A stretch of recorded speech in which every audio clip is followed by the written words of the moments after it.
ಬೆಳಗ್ಗೆಯಿಂದ ಈವರೆಗೆ ನಡೆದ ಸುದ್ದಿಗಳ ಕ್ವಿಕ್ ಲುಕ್, ಎಲ್ಲೆಲ್ಲಿ ಏನೇನಾಯ್ತು ಅನ್ನೋದರ ಕಂಪ್ಲೀಟ್ ಡೀಟೇಲ್ಸ್ ಅರ್ಧ ಗಂಟೆಯಲ್ಲಿ ನಿಮ್ಮ ಮುಂದೆ.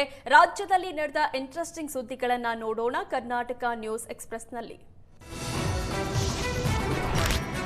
ತುಂಗಭದ್ರಾ ಜಲಾಶಯದ 33 ಕ್ರಸ್ಟ್ ಗೇಟ್ ಕೂಡಿಸುವ ಕಾಮಗಾರಿ ಪೂರ್ಣಗೊಂಡಿದ್ದು, ಮೇ 15ಕ್ಕೆ ಡಿಸಿಎಂ ಡಿಕೆಶಿ ಹೊಸ ಗೇಟ್ ಉದ್ಘಾಟನೆ ಮಾಡಲಿದ್ದಾರೆ.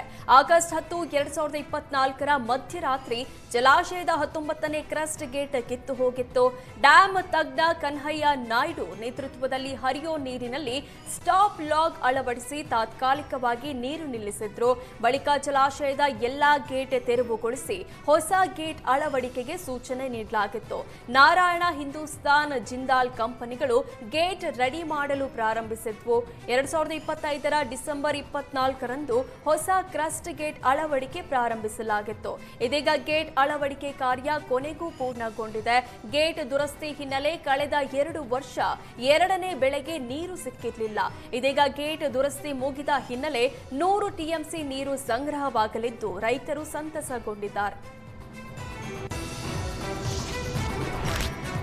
ಲಾರಿ, ಆಟೋ, ಜೀಪ್ನಲ್ಲಿ ಅಕ್ರಮ ಅಕ್ಕಿ ಸಾಗಾಟದ ಬಳಿಕ ಇದೀಗ ಬೈಕ್ನಲ್ಲೂ ಅಕ್ರಮವಾಗಿ ಅಕ್ಕಿ ಸಾಗಾಟ ನಡೆಸುವ ಗ್ಯಾಂಗ್ ಬಳ್ಳಾರಿಯಲ್ಲಿ ಆಕ್ಟಿವ್ ಆಗಿದೆ.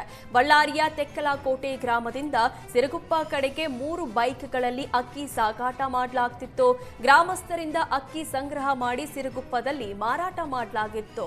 ದೊಡ್ಡ ವಾಹನದಲ್ಲಿ ಕೊಂಡೊಯ್ದ್ರೆ ಸಿಕ್ಕಾಕೊಳ್ತೀವಿ ಅನ್ನೋ ಆತಂಕದ ಹಿನ್ನೆಲೆ ಬೈಕ್ನಲ್ಲಿ ಅಕ್ಕಿ ಸಾಗಾಟ ಮಾಡಲು ಮುಂದಾಗಿದ್ರು. ಖಚಿತ ಮಾಹಿತಿ ಮೇರೆಗೆ ಆಹಾರ ಇಲಾಖೆಯ ಅಧಿಕಾರಿಗಳು ಹಾಗೂ ಪೊಲೀಸರು ಜಂಟಿ ದಾಳಿ ನಡೆಸಿದ್ದಾರೆ. ಈ ವೇಳೆ 50 ಕೆಜಿ ತೂಕದ 6 ಅಕ್ಕಿ ಮೂಟೆ ವಶಕ್ಕೆ ಪಡೆದಿದ್ದಾರೆ. ಬೈಕ್ ಚಾಲಕರನ್ನ ವಶಕ್ಕೆ ಪಡೆದ ತೆಕ್ಕಲಕೋಟೆ ಪೊಲೀಸರು ವಿಚಾರಣೆ ನಡೆಸಿದ್ದಾರೆ. ವಿಜಯಪುರದಲ್ಲಿ ಬಾಲಕನ ಮೇಲೆ ನಾಯಿ ಡೆಡ್ಲಿ ಅಟ್ಯಾಕ್ ಮಾಡಿದೆ. ಬಾಲಕನನ್ನ ಕಚ್ಚಿ 100 ಅಡಿ ದೂರ ಎಳೆದೊಯ್ದಿದೆ. ವಿಜಯಪುರದ ರಾಜಕುಮಾರ್ ಲೇಔಟ್ನಲ್ಲಿ ಈ ಘಟನೆ ನಡೆದಿದೆ. ಮನೆ ಮುಂದೆ ಆಟವಾಡ್ತಾ ಇದ್ದ ಬಾಲಕ ವಿರಾಟ್ ಮೇಲೆ ನಾಯಿ ದಾಳಿ ನಡೆಸಿದೆ. ಬಾಲಕನನ್ನ ಎಳೆದೊಯ್ಯುವಾಗ ಕೂಡಲೇ ಸ್ಥಳೀಯರು ರಕ್ಷಣೆ ಮಾಡಿದ್ದಾರೆ. ಬಾಲಕನ ಬೆನ್ನು, ತೊಡೆ ಸೇರಿ ಹಲವೆಡೆ ಗಂಭೀರ ಗಾಯ ಆಗಿದ್ದು, ಖಾಸಗಿ ಆಸ್ಪತ್ರೆಯಲ್ಲಿ ಬಾಲಕನಿಗೆ ಚಿಕಿತ್ಸೆ ಮುಂದುವರೆದಿದೆ. ಬೀದಿ ನಾಯಿ ದಾಳಿಯ ಭೀಕರ ದೃಶ್ಯ ಸಿಸಿ ಕ್ಯಾಮೆರಾದಲ್ಲಿ ಸೆರೆಯಾಗಿದೆ.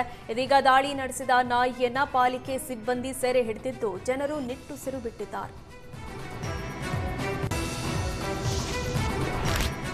ಸ್ವಚ್ಛ ಸರ್ವೇಕ್ಷಣೆಯಲ್ಲಿ ನಂಬರ್ 1 ಪಟ್ಟಕ್ಕೇರಲು ಹವಣಿಸ್ತಾ ಇರುವ ಮೈಸೂರು ಮಹಾನಗರ ಪಾಲಿಕೆಯ ನಗರದಲ್ಲಿ ಸ್ವಚ್ಛತೆ ಕಾಪಾಡುವ ಸಲುವಾಗಿ ವಿಶೇಷ ಯೋಜನೆಯೊಂದನ್ನು ಕೈಗೊಂಡಿದೆ.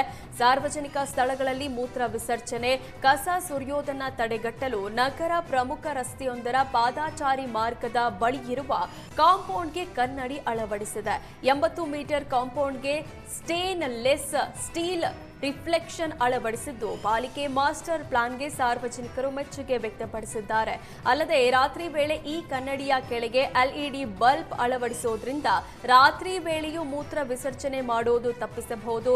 ಸುಮಾರು 9.5 ಲಕ್ಷ ವೆಚ್ಚದಲ್ಲಿ ಜಾರಿಗೆ ತಂದಿರುವ ಈ ಯೋಜನೆ ಶೀಘ್ರವೇ ಜಾರಿಯಾಗಲಿದೆ.